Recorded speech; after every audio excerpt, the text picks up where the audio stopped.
We're live. Let's just tweet it out and then we'll start.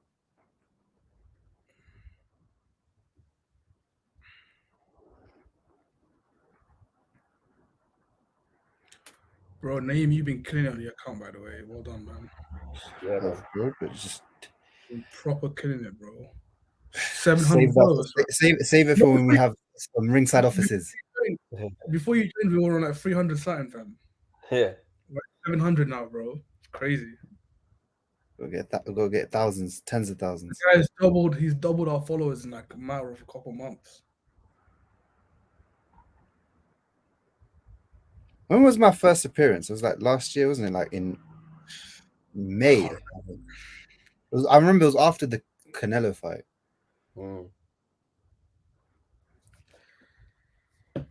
What was it? The BJS, the Billy Joel one? Nah, because you man did that.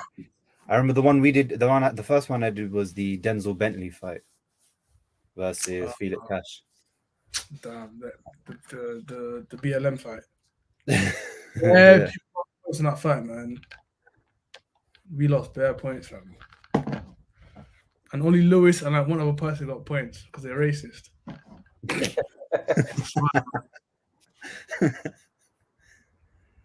Are you ready? Yeah. Yeah. Let's go. Hello and welcome back to another episode of Ringside Fracas. I'm your host Naeem, and today I'm joined by a few regulars, Dapo and Sams. Dapo, how are you, brother? I'm doing well, my brother. How are you, man? I'm good, bro. Good. Sams, how are you, bro? Yeah, all blessed, all blessed. Yeah, we got a good few fights to get through this week. Not the biggest fights we could hope for, but a few fights to get through. As Dapo put it before, a few meaty fights. Put him in a place. Listen, there's better than weeks where we had nothing at all. So at least we have something to talk about.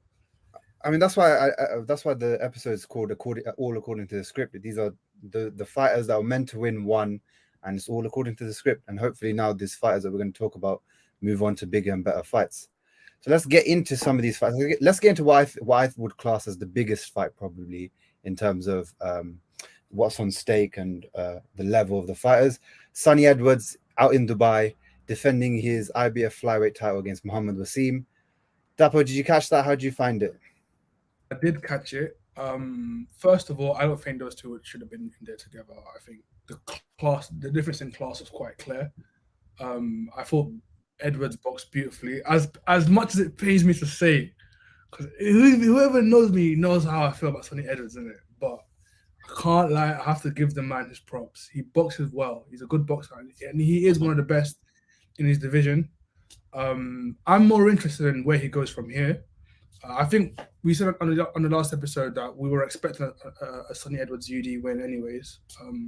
So, like you said, it was all part of the script, part of the plan. He looked really good in there, especially towards the later rounds. He hurt Muhammad a few times. It would have been nice to get a finish, but you can't complain. He won. He took the W. I want to see him in a unification bout now versus Martinez. Hopefully he gets flogged like his brother got flogged. No, I'm joking. I just want a good fight. Hold on, we got guess it. Jide, how are you, brother? We got Marley. We got Marley. We got Marley. Last minute. Man drops in. Sub, we got Marley. I just got home like 10 minutes ago. I'm shattered. I wasn't here last week. What you been up to, bro? Why are you so tired? Don't worry about me, bro. But just now I've been driving for hours and hours and hours. But I wasn't here last week because I was away. I was in another country. So I thought at least let me show my face this week somehow, man. I'm tired, but I have to force it, man. Anyway. Good to have you, brother. What's going on? We're just going through the Sonny Edwards fight and his defense over Muhammad Wasim. So Dapo was just saying that he wants to now see him in bigger fights. Dapo, what do you think, Dapo, between him and Martinez? Who would you have to pick? I think Martinez gets him, man.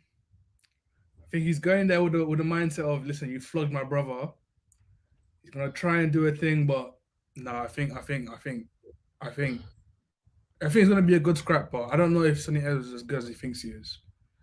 Like, how proven is he actually? Do you know what I mean? He looks good. He's good on paper, but a unification bout. I'm definitely interested to see how that goes because if I was to put money on someone, I'll put on Martinez. To be honest, Yeah, that's fair. especially if he trains with Canelo, that beef there. I don't know. You know? Yeah, I think he tested for Clenbuterol and he but they didn't ban him. I think. There we I think go. he tested, but they didn't ban him. So yeah, There I you remember go. because I did research on the entire camp, and a lot of their fighters tested positive for something. So that camp's a bit dodgy. Jide, did you catch the Sonny Edwards fight last night? Nah, I was I was busy last night. I can't even lie.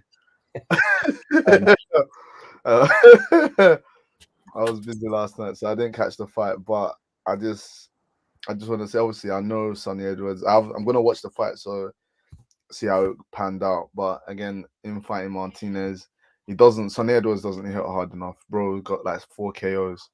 He's just gonna get ran through in it. So The guy he fought yesterday, he should have been able to stop, and he couldn't. Yeah. So But Sonny Edwards never stops anyone, but he's just a quality boxer though. He's really good. Like he's got really good technical, like natural boxing ability. Like he steps back and like he sees to see everything. So No, it does. I'm not disagreeing. Yeah. I agree that he's Yeah, a brilliant boxer, but I just feel like at the highest level, when you're fighting guys that do punch hard, and flyweights, these guys they don't knock each other out crazy. It's mainly accumulation, but these men still hit hard enough, harder than you, and they can definitely take your punches at the highest level.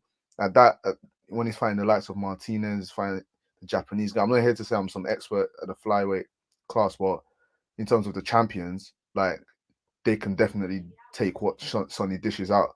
And if he doesn't do a 12 round, which he can, again, due to the division, he can definitely do that. But I just feel like they'll get to him. But I'm a big fan of Sonny Edwards. Apart from his Twitter trolling and some of the dumb shit he says, he's a very, very good boxer. He's so clean. He looks good. You know what though? You have to give the guy credit as well. But this is like he's like self-promoting like himself, in it? Because he was with Matchroom previously, isn't it? I don't know. He might have been. Wasn't he with Frank Warren? Is it okay. No, he's with Pro. Well, yeah, but he's signed to Pro Bellum, isn't it? Yeah. Oh yeah, he's with Pro Bellum, but he's affiliated with that camp, innit? Yeah. And I do agree with you. MTK in it. Yeah. That's probably why. Pro Bellum, basically. Yeah. But the point I'm trying to get at is that he's been around for time, and no one knew who the hell he was. Facts. But now people know him. So Facts. he's get his name out there, innit? So I like as jarring as he is, and some of the comments he said has been horrible. Like and to be honest with you, he really does need to watch himself if he like bucks into the wrong people because he says something. If I'm Shane, let me not say too much. Yeah. Like when you're even saying Shane, I'm thinking about like even when you speak like Travis and that there's loads of comments that he's come out with that you don't need to be, you can't run into some of these people and say these kind of comments because bro, you're still you can be a quality boxer and so forth, but you're 5'2" and weigh like 9 stone. Bro, like, even if you're a quality boxer, bro, like I'm not saying I don't want it to happen. I'm not saying it does happen, but if you're fighting it on the street and you're getting ran up on, it's not boxing. It's not exactly. That's what like that. That's a street fight. Guys are trying to hurt you badly. They're not trying to like punch you and then wait 10 seconds for you to get up. Nah, they're trying to crack your head. And there's a line. There's a line that if you can do what you're doing in terms of trying to get your name out there, but just be very like careful with the line where you draw that you're drawing because it's real life outside still. No, I completely agree with you, especially like Eddie, and Sonny pressured Eddie, who's telling Eddie, yo, I want your boy next, like make that fight for me. And Eddie was like, oh, you will get that fight if you behave or some shit along those lines. Although he trolls Eddie a lot, it shows the fact that Eddie directly responded to him, shows that the interest of a fight being made is there. And because of who Sonny is and Sonny's making a name for himself, that fight would make money. And the thing we know about Cash Fast Eddie is he loves money. You can hate Eddie as much as you want and he hates you, but if there's money to be made, they'll make a pan though, yeah. He'll make it. So Sonny has done very well with the self-promotion thing. I can't even lie. Especially for someone who can't hit hard. If you can't punch, be a villain. So it's working for him. Yeah, I mean, you can love him or hate him, but you can deny that he's a brilliant boxer. When you watch his fights, they're not entertaining as in that sense, but they're just 12-round shoutouts who do what it takes to win. So when it comes to a fight against Julio Cesar Martinez, don't be surprised if he just comes out and fights very negatively and doesn't bother to try engage. But in that regards of a fight with Martinez, I watched Martinez's last fight against Chocolatito. That was a hard fight for Martinez because he obviously moved up, and Chocolatito is like a pound for pound level fighter. That's a guy, no one takes on, not even forget about 3 weeks notice. No one takes on with a full camp, and Chocolatito destroyed him. But he the fact that he was willing to trade, took all of Chocolatito's shots straight on the chin and kept walking forward, shows me that that guy's got a chin, and that there's nothing Sonny can offer in terms of punch power. Like you guys said, he can't punch hard, but also the fact that Martinez got a mad chin. He's got a good chin. So it's going to be a monster against a guy that's going to try to be a technician. And I agree with sentiment. I think Martinez will probably drown him late on and take him out. But it's a fight that we want to see because unifications are good. And then there's a narrative there because Martinez destroyed Charlie Edwards in their fight. Obviously, it's ruled a knockout. It was ruled a no contest, but he knocked him out, and it was a bit iffy with the technicalities behind it. But I can't wait to see what's next for Sonny, because it's now to move up that level, to stop fighting. Because I saw Muhammad Wasim, he was on, when O'Hara Davis last fought on the Dubai card in the MTK. So Muhammad Wasim was headlining that. He didn't look good in that fight either. He won it, but he got knocked. I think he got knocked down, he got cut, and he didn't look good. So when they announced this fight, I knew it was complete Sonny. Like, Muhammad didn't really have a chance in that regard. But Sonny did try his best at times to make it entertaining. There was a clip on Twitter that Probellum put out, and that got a few views. Oh, So he needs to do more. Do you think there's potential for, like, so we've spoken about how, Sonny has been able to promote himself by doing his antics online and things like that. A win over Martinez and ultimately unifying the division and holding 2 belts, what do you think that means for his career in terms of like stardom and popularity? He becomes the number 1 flyweight in the world.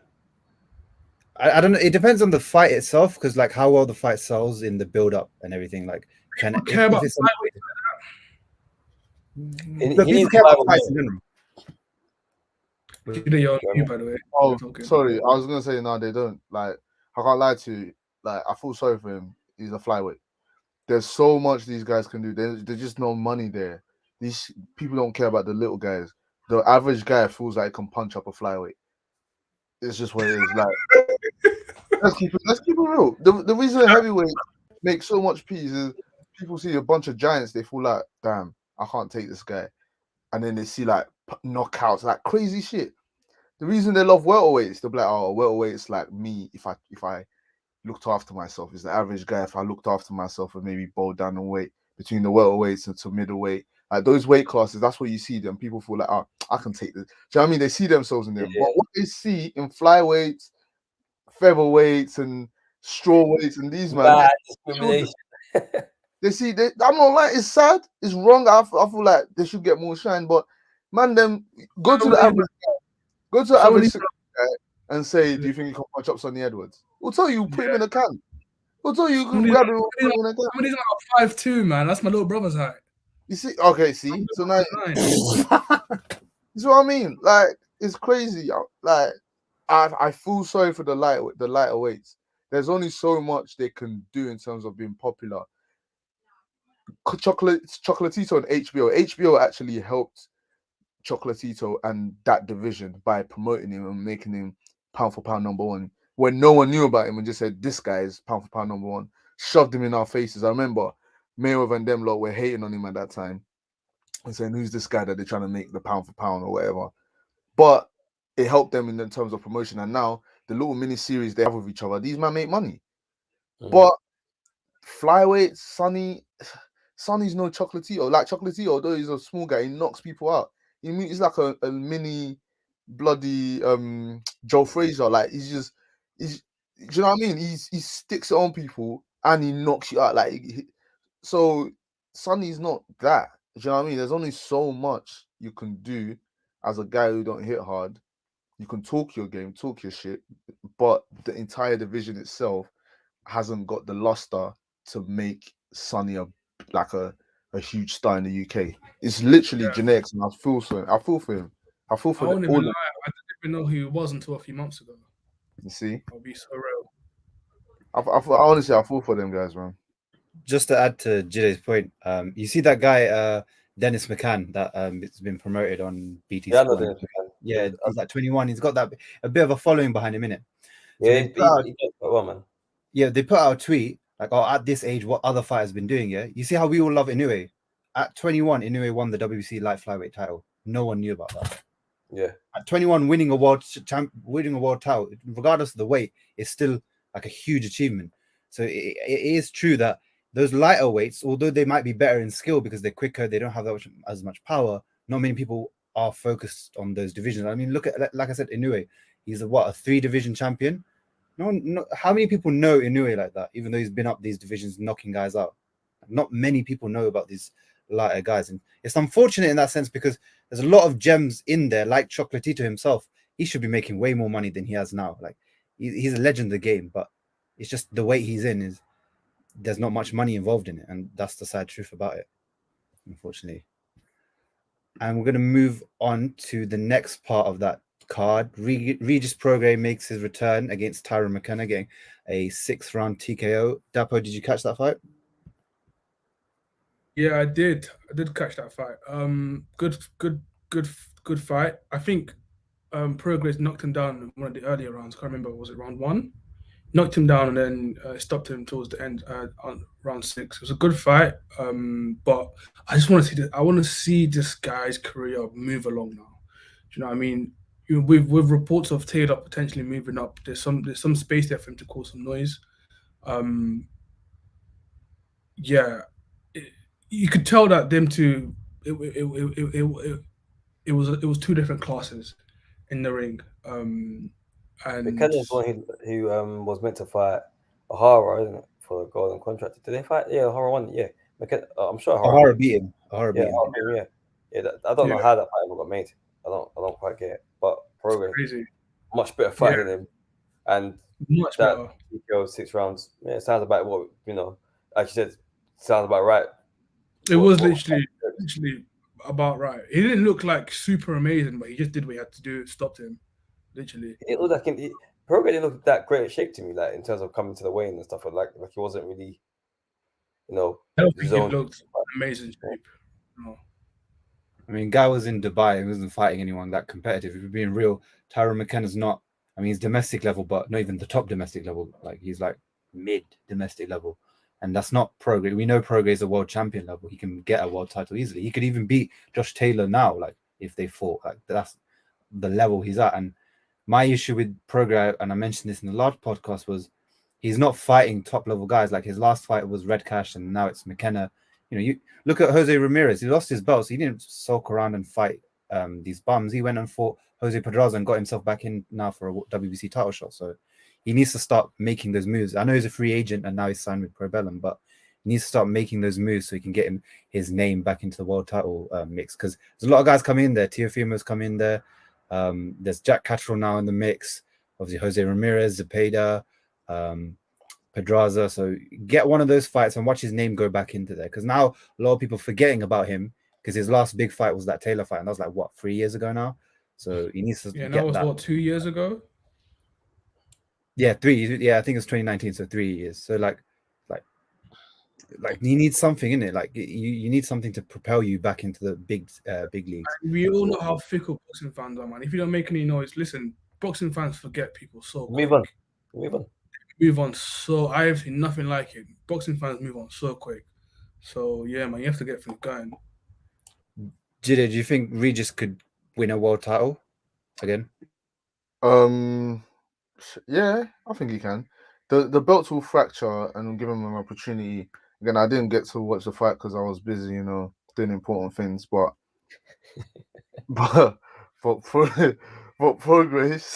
The main thing I want to just mention about him is he's a hater. I can't lie, I like haters in boxing. He's a Josh Taylor hater. I love it. Keep it going. I love it. BLM. Keep it You know going. what I mean? He's a proper Josh Taylor hater. So when the cattle Roll stuff happened, my guy was jumping on the bandwagon to say, "Oh, Josh lost a fight," and it's just riding that wave. And it is what it is, man. If you beat me in a fight that was close, again, the Progress fight was close, although I do feel like he lost. Yeah, man, fuck you. Why am I gonna give you props? I ain't gonna give you props. I'll hate on gonna you. hate. I'm gonna hate on you. And I like that. You hated on him nice. So that's personally why I want Progress to win the title for being a good hater. If I was a boxer, I'd be one of the biggest gaslighters ever. I swear to God. Oh, 100%. If I was a boxer, I'll be hated. Samson will probably like me because I'll be facts. I'll be PBC to the map. I'll be a PBC. There you go. I'll be doing black fighters and all that stuff. Samson will be riding with me, man. He'll be doing agendas for me. I'll be ducking guys. Of course, man. I'll message Sam. I'll duck guys. I'll message Samson. Yo, put that propaganda out there, man. Samson will be there. Samson will be there. A man came on the show today just to solely get that comment out. He was to squeeze it in. No, I did. I'm just saying Progress. But jokes aside, he definitely can win a title. I see him what I see is gonna happen is Josh Taylor's gonna move up, and then what's his name? Progress is gonna fight. Who's number 1 in the IBF? I think O'Hara's quite up in the rankings there now. He's in the O'Hara's in the WBA. I forgot. I think in the IBF it's probably Matthias or Ponce, one of those guys. One sec. The point I'm trying to make is the number 1s and number 2s and number 3s in all the divisions, barring what's his name, Tank, are very beatable. Like very, very beatable for Progress. So he shouldn't struggle to win a title. If he doesn't win a title once those belts fracture, then he's not that good. Progress is only top 3 in the WBC belts. On WBC, why did I think it was an IBF? IBF is number 5. So he's not even that highly rated in a lot of them. Yeah. I won't be surprised, with his company signed to, if that changes quite quickly. Yeah, basically, he knows what he needs to do. End of the day, you just pay a sanctioning fees and so forth. Slide the money through, then your rankings change. Facts. So, boy, and we'll move on to the British side of stuff. David Avanesyan went out there to fight Oscar Metz. It was just there's not much to say about it. It was just a mismatch from the start. When it was announced, everyone knew Avanesyan was the head of the sky. But Avanesyan kept saying, "Oh, everyone's ducking him. Everyone's doing this." So this was just going out there, have fun, and then come back out, and it's just 1-round knockout, wasn't it? The thing is, again, Avanesyan he needs to chill, like saying everyone's ducking him, bro. No one's the only person that you could say is ducked you is Conor Benn. But then I feel like Avanesyan, you shouldn't be chasing Conor Benn anyways, unless you just want peace. So you should be chasing champions. And that's what I'm saying. He needs a world title. He's exactly where he's supposed to be, European. I completely agree. He doesn't beat the top guys.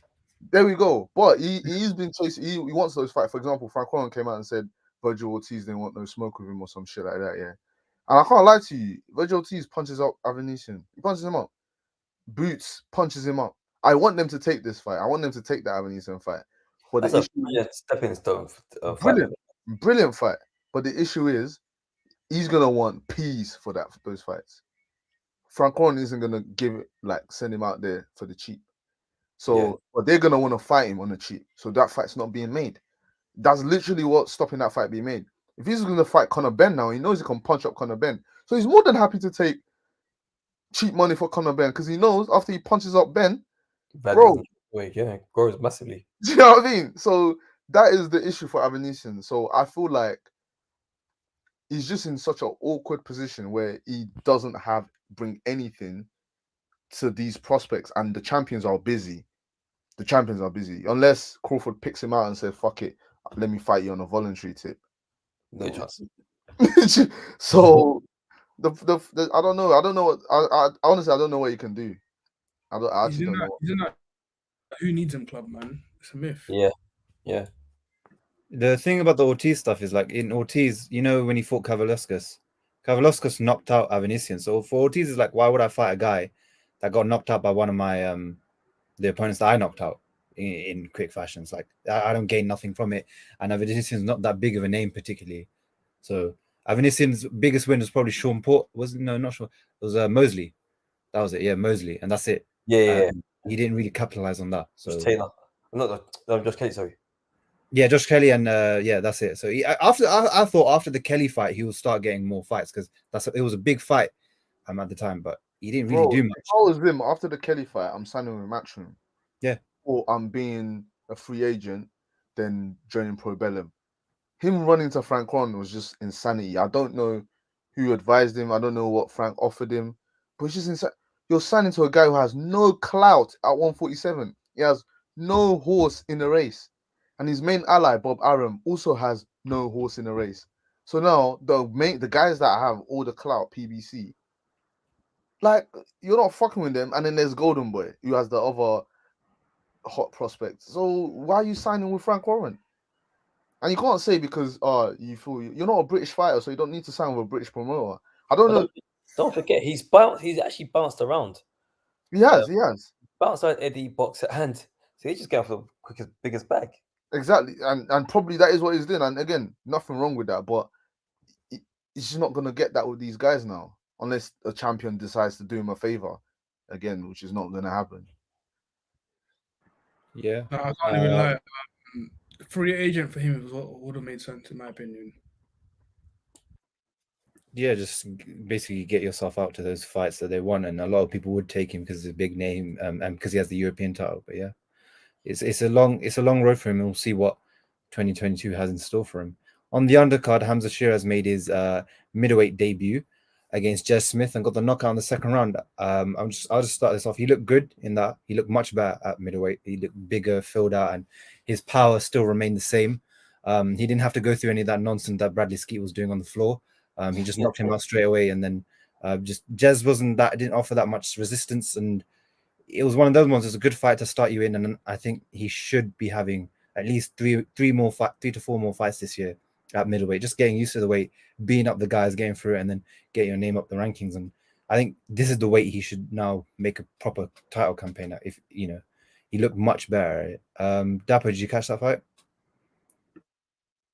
Yeah, I did. It was a good fight. It was a good showing. So he's moved up now, right? This is a new weight class. Yeah, there was nothing to show that he struggled. He's struggling with the transition. There's not much to pick up from this fight because it was quite a dominant performance, and he stopped the guy in the second round. So I echo your words. Really, there's not much to talk about. But in terms of where he goes from here, is kind of what I'm more interested in. Yeah, Sam. So, what do you think is next for Hamza? Like, where do you think his potential is, his ceiling is, and what do you think he can do at middleweight? You know what? Yeah, before he went to Goosen, I thought it was good anyway. And I've seen him in the gym when he was back boxing at Will Jones' gym. So I thought, yeah, this guy's sick. Then I saw his last performance against Ski, and I was like, oh, like I don't know if he was caught up in styles and so forth, but he's quite a rangy guy. But he was trying to fight short and fighting small as well. I think he's got bags of potential. You can tell that they want to build him up as well. So he's got a lot of potential. So we just have to watch and see where he gets to, really. And he changed that in America. He's clearly dedicated to it. The weight's probably done him a massive favor as well, because like you said, it showed his performance. So we say it plays out, really. But in terms of middleweight success, he's still got a long way to go. Yeah. I mean, people forget he's 6'3", and Callum Smith is 6'3", and he had to move up to light heavyweight just to fill out better. So he's pretty, like, he's very tall. Jide, what do you think about Hamza Shiraz? Thoughts on him as a fighter? I've always thought like he's just a weight bully.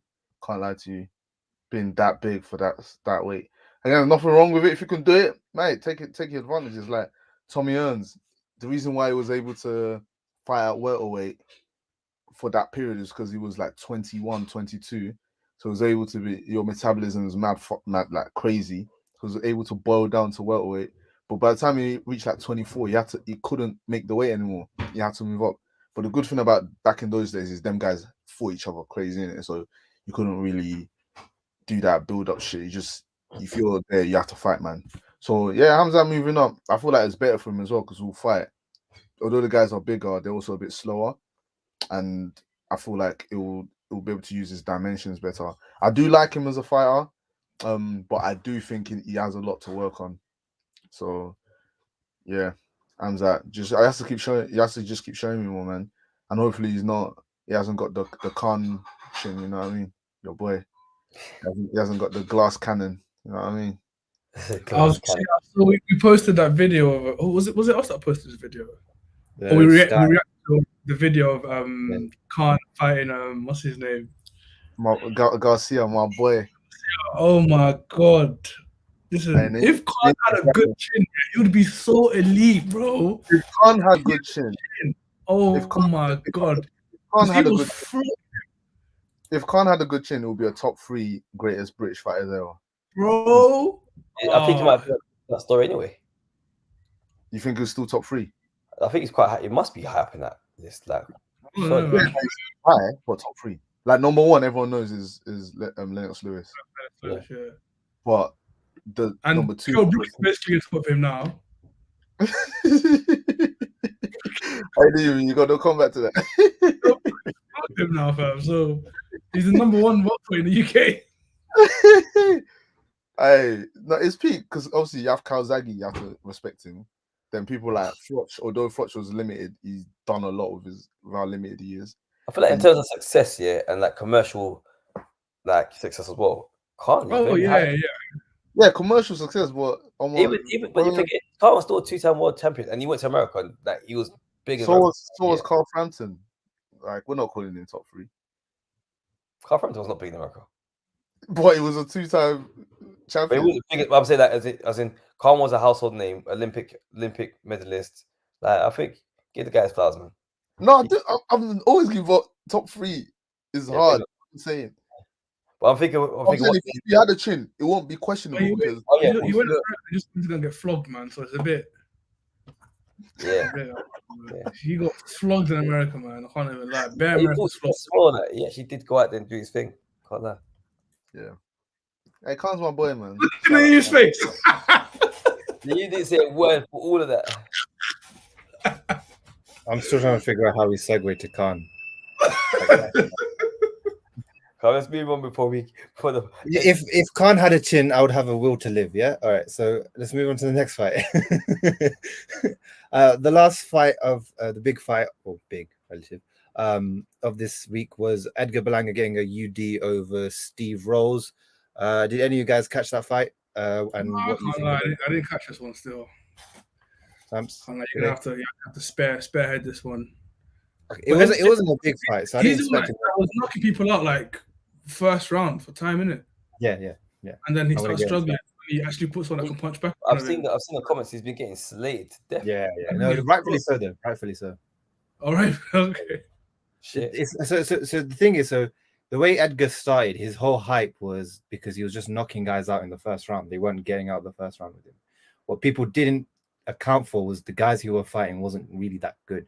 The moment after his 16th fight, they stepped up their competition, and since then he's been going UD. He hasn't been able to beat guys. So he's slowly, like in this fight as well against Steve Rolls. Steve Rolls is the guy that Golovkin fought, and Golovkin beat the crap out of him after 4 rounds and flatlined him. So they're giving him fighters that world champions have fought and knocked out, and they're expecting, because he's this big monster powerhouse guy that they expect him to be, he should knock them out. I think we're slowly realizing in these fights is his power doesn't mean shit. Like these guys are just taking it, and that hype train's gone. It's been 3 fights since he's had his last knockout, and it's those 3 step ups that he's had. He's a decent boxer in terms of just like when you look at him and you watch, he's decent. He fell in love with the power. His shot selection isn't good. His IQ needs to get better, and his footwork's like when he tries to cut guys off, his plodding. He even tried to complain that Steve Rolls was running. Steve Rolls came to him at times during the fight, and I hate that argument when people say, they're running. It just means you don't know how to cut off the ring properly. Like that's why you're getting at them. Like you couldn't do it properly. That's why you have to blame it on them for making the fight so shit. He was lucky to get a proper UD in his favor, because I thought it was very close. It could even be in a draw. And the same thing with Yeah, the same thing in his last fight. You know, he fought on the Fury Wilder undercard Yeah. against the I Caceres guy. thought he lost. Hmm? I thought he What'd you lost say? that last fight. Yeah, he got dropped in that fight as well. So like Yeah. he's been having a string of performances where he's lucky to get these results, and he's getting exposed basically. And that's These why a are the lot of kind people. These are the kind of wins a prospect like him should be having, man. He should be Yeah, flogging. exactly. The thing But is, that's the they've hype tried to train build him up, pulled him there.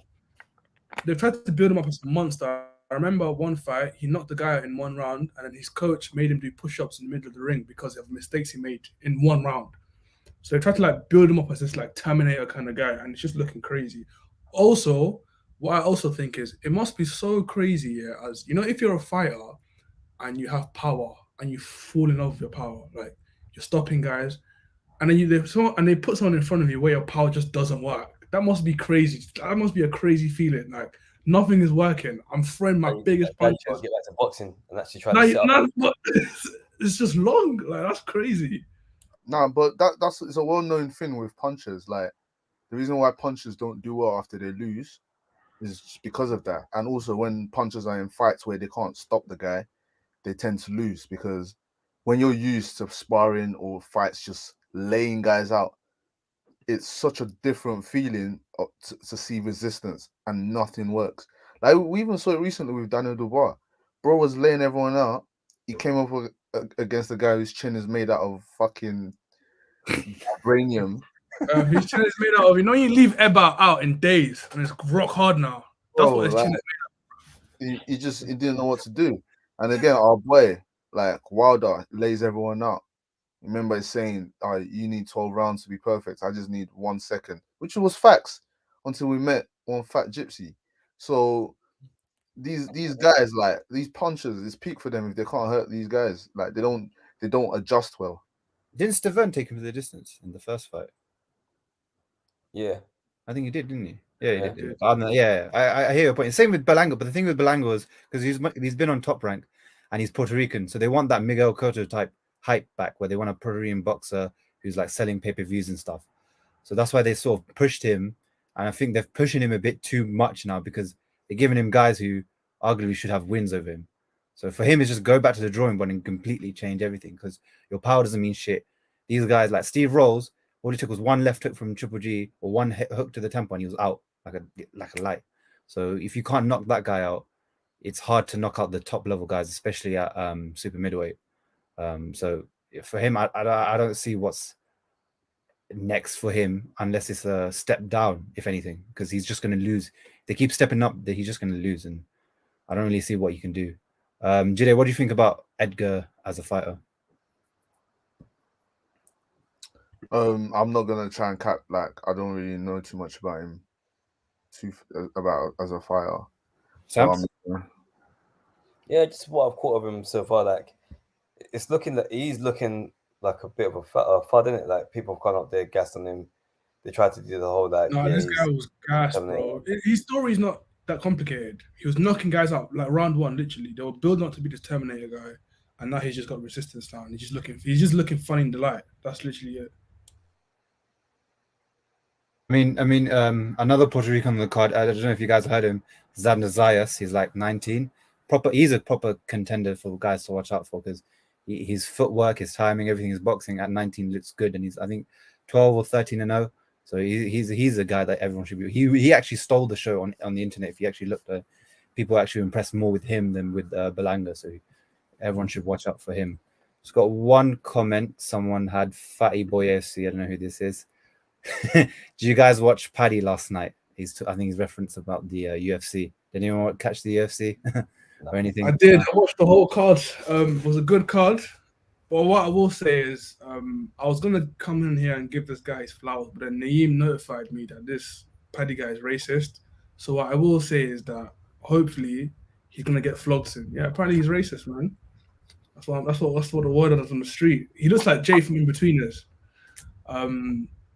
But yeah, I caught his fight. It was looking sticky for him at the start because the guy, he got a takedown straight, literally first 5 seconds. He got hit by like left hook and got taken down. But then somehow he got up and then he submitted the guy. But yeah, man, he's gonna be a star though. English people love a racist fighter. I don't know what it is, But you see, if you guys see the way that the UFC fans were cheering for this guy, yeah, like Dana White is still high off the buzz of last night because of how successful it was. Because the English fans really showed out for that UFC show. But when this guy came out, it was like fireworks, literally. Like everyone was just on it. But yeah, English people just love a good racist fighter, man. You can say that, love it, but I can't lie. Them racist fighters be, you know, they be fighting. They be fighting. They really be fighting. They be fighting still. Them man be fighting. Them neo Nazis, they be having hands. And the guy's name, what was the guy's name? Vargas. It was probably giving him extra power, fam. Is it? You're like, oh, fucking Mexico. Let me give us your fighting country, yeah, man. Is it? So I'm just saying, bro, like, hey, you might be going places. We might need a BLM guy to stop him when he gets into the proper UFC. But a lot of guys in that card, so I did watch a lot of the highlights of that. I don't, apart from the heavyweight, I don't see a lot of them doing too much. I can't lie. But I'm happy for them. Like, I think I was watching a Weasel, and I think 7 out of 10 of our guys won their fights. And honestly, it's great, man. But from what I saw at the top level and the UFC proper, it was a great card though. The highlights, man, the knockouts. Hey, that shit was great. It was great. But there's levels, man. There's levels. It was a great atmosphere, and they packed up the O2, so fair enough to them. I mean, I think it was a record in terms of for a single event at that time, so it was like 18,000. So fair enough to them. Last thing before we sign off, this is something you all can sort of chime in on. 1 second. It's this fight that's just recently been announced. The light heavyweight unification between Artur Beterbiev and Joe Smith Jr. I'm like buzzing for this fight. I think it's going to be amazing. That's going to be a slugfest. That's going to be violent, Sam. It's going to be a brilliant summer banger. What are you guys' thoughts on it? I'll go with you, Dapper, first. I can't wait, and I want to see. Yard get mixed up with these two. Whoever wins these two, I want to see Yard's name in there as well. But I know this is going to be pure violence. Every time Beterbiev fights, he's knocked out every single person he's fought. So somebody's getting knocked out in this fight. And obviously they both have power, you know, and they're both not scared to come forward and just throw. So now I really want the light heavyweight division to really pick up now, because there's some good talent there, you know, and I'm glad that these names are being mixed together now. It's about time we start getting. This is a unification battle, right? Because I'm sure Joseph has a belt. So yeah, man, it's time. 3 belts in the line. 3 belts in the line. So yeah, man, it's about time we got some eyes on that division, because there's some really good guys in there, and hopefully our guys from the UK, you know, get the opportunity to mix up with these guys. Jide, your thoughts on the light heavyweight unification? I am ecstatic. This is what I've been calling for. These bloody Canelo hunters, they need to stop this bullshit and actually fight each other. And you know what? I'm actually gonna put money on Bivol beating Canelo. I'm like, bro. I've been saying. I thought Canelo should win either by hook or by crook, because that's the P's in it. But if Bivol wins, then we can have a proper undisputed light heavyweight guy. He should win. These guys need to stop letting this little guy disrespect them. A 5'7", 5'8" guy should not be punching up like heavyweights. Like, Bivol needs to respect himself. But anyway, if Joe Smith Jr. and Beterbiev, that fight is going to be absolute fireworks, cracker. Like, remember when Beterbiev fought Callum Johnson and Callum Johnson rocked him? Like, we're gonna see that again. We're gonna see something like that where Beterbiev, because he's a slow starter, he might get hurt. Joe Smith might hurt him and he gets a bit excited. But then he's going to get broken down. It's going to be a great fight. To me, I'm bare happy. Like, this is stuff I've been wanting. And even if Canelo beats Bivol, that third mystery fight he keeps talking about, bro, do your little UK tour with wherever you're going to find the UK rider or whatever you're going to do. But third mystery fight, he's proper looking past Bivol, innit? That's so disrespectful. That's crazy, innit? It's so crazy to me. But cool. Punch him up. No. Let's say he wins. Let's say he wins, he deals with Triple G, which he should. Have your little rider fight, whatever you want to fight in the UK, to have your little tour to show, yeah, I'm Canelo, big balls, whatever. But I'm gonna need you. I remember when I was saying in the group, and Leroy and these men were like, "Oh, Jida, you're so unreasonable asking Canelo to fight these man." This is when Canelo was still 160, and I'm like, bro, for him to get out of Floyd's shadow, this is what he needs to do. Because unfortunately for him, like, you lost that fight, but it doesn't define your greatness. The greatest have lost to individual guys. What they go on to do is have a way better legacy. Being undisputed at super middleweight and undisputed at light heavyweight, I am sorry, I'm a huge Floyd fan, but to me, that accomplishment supersedes just being a champion at 5 different weight classes. It just does. Yeah. Especially for a guy when you're 5'7", 5'8", that's crazy. Yeah, So, no doubt. You And can't these argue light that. heavies are 6 foot plus, and they're big bro, guys. they're basically cruiserweights on fight night. They are cruiserweights. They're huge. Yeah, no, So, huge. bro, if he does it, I don't think he will. This is why I'm giving him so much props. I feel like Bivol should beat him, and if Bivol doesn't beat him, Beterbiev should get to him. But if by some way he does this, we are watching one of the greatest fighters to ever exist in Fact. any era. He is doing his thing. So, bro, yeah, man. Honestly, because that Beterbiev Joe Smith Jr. fight could lead to so much, and that's what's making me so excited. So I can't wait, man. Sam, so what are your thoughts on this light heavyweight showdown? Yeah, just echoing what the boys are saying. It's just to me, it's a 6-round shootout. Like whoever gets there first, it's never going the distance, and it just makes for a fun fight. And obviously, then what follows it makes it even more sweeter because you know that you got all the other guys like literally knocking on the door. Like Yard, I believe Yards will be next up for, isn't it, for the winner? Yeah, so it just makes it sweet, man. So yeah, great news.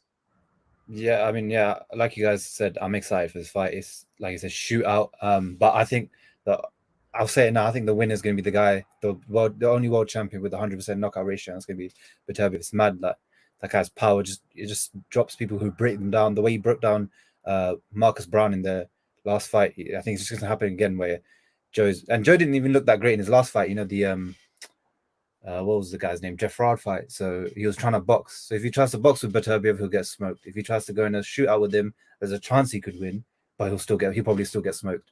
So I'm just excited because, yeah, like you said, what it leads to and what can happen next. So yeah, I think Beterbiev punched him up as well. Can't lie. Yeah, it's mad. You know, he's the only world champion that has a 100% knockout ratio. The only other high level fighter that has a 100% knockout ratio is probably, I think, Virgil Ortiz. That's so fucking crazy, and I don't care if you're turned by his opponents, bro. Like, to knock out everyone you fight is so mad. Like, you still have to hurt a man, you know. Like, it's crazy, bro. No, that's crazy. No, listen to this shit. You're going into the ring of a man that's had 6 to 8 weeks camp, yeah, training his life out, and you're knocking every one of them out. Do you know how mad that is? That's how Deontay was feeling, bro. Like, the psychological. I don't even blame these men for falling in love with that power. I don't blame them. I'll fall in love with it too. Yeah, bro. I'm sleeping everyone. Like, are you mad? He's gonna. Hey, listen. Well, and if you take it into context, the fact that he knocked out Gvozdyk, the fact that he knocked out Callum Johnson, the fact that he knocked out Marcus Brown, you know, these aren't like bums. Bro, these are top 10 guys. Yeah, he's just knocking them out, and then they don't do nothing to him. If he wins this, and then he goes on to become undisputed, he could become one of the best light heavyweights ever. Like, in terms of that division, he could probably be one of the best. And we'd be having those conversations: who'd win, him or Ward?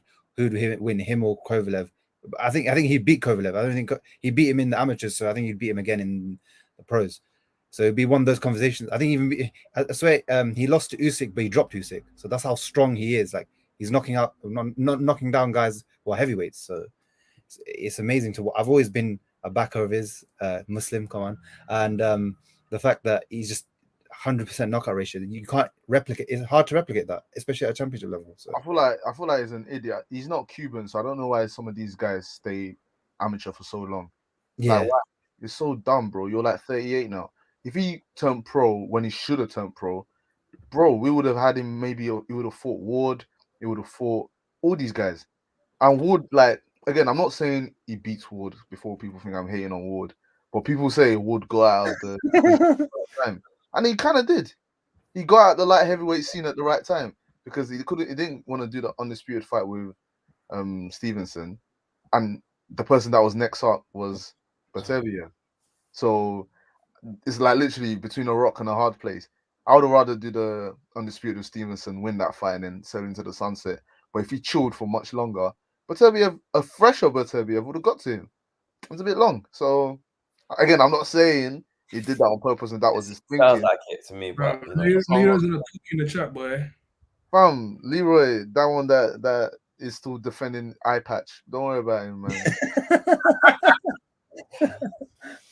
We're gonna see. We're gonna see soon. I don't need to talk.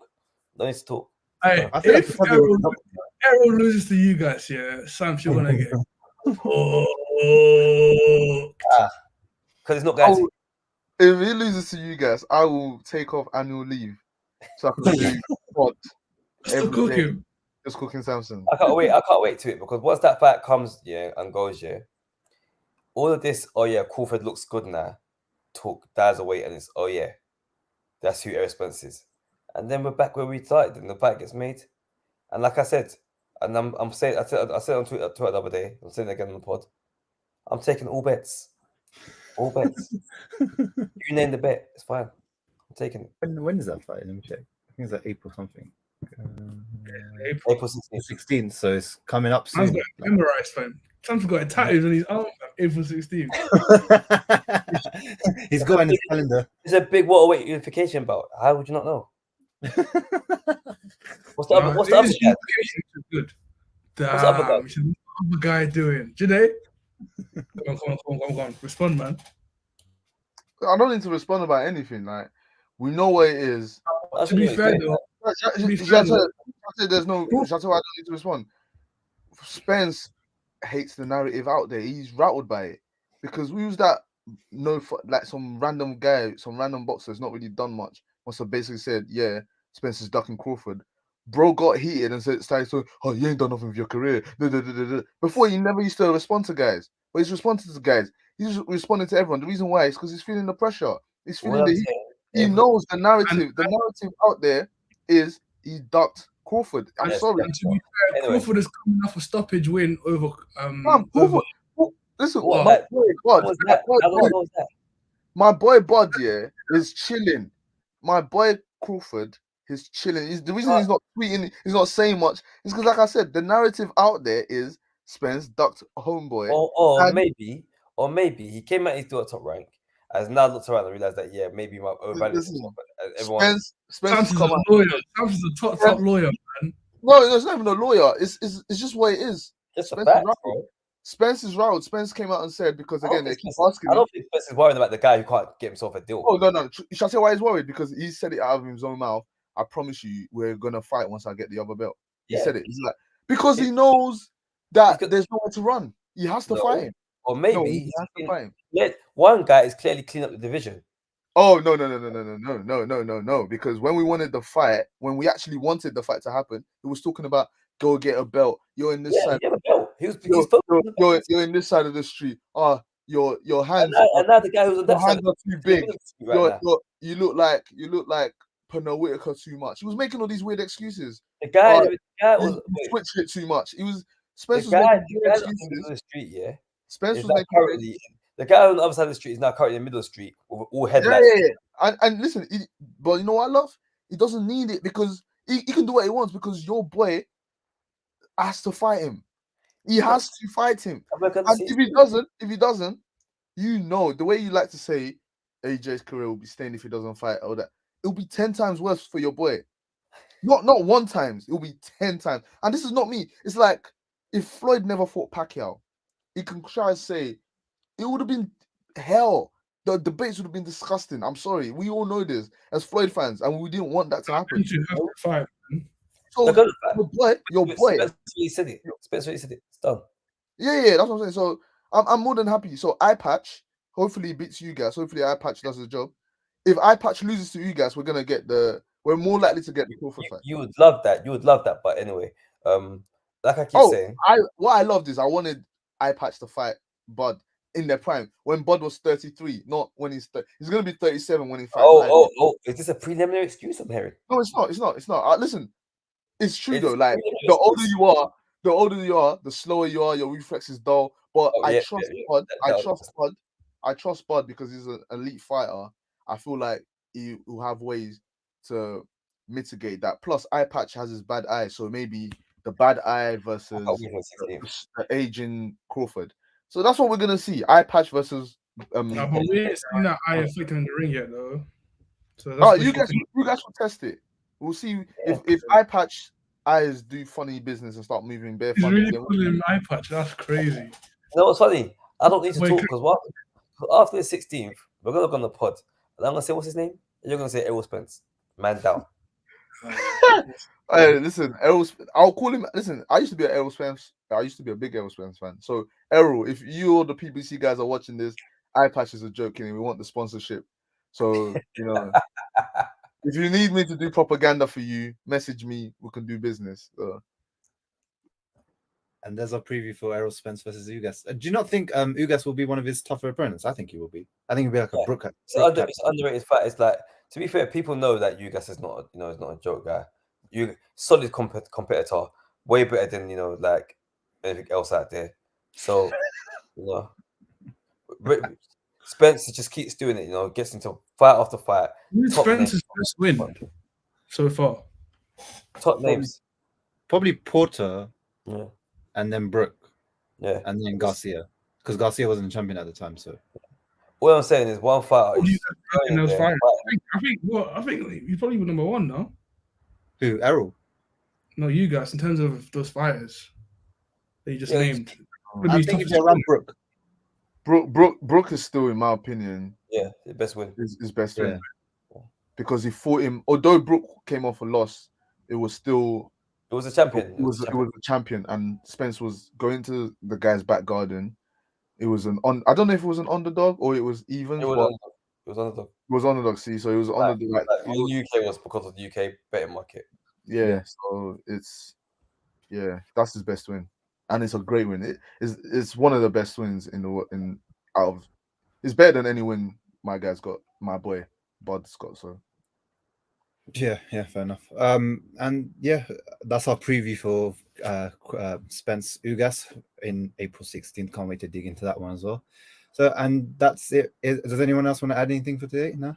Oh, sweet. So like and subscribe and give us 5 stars on Apple Podcasts and Spotify, and we'll see you in the next one. See you.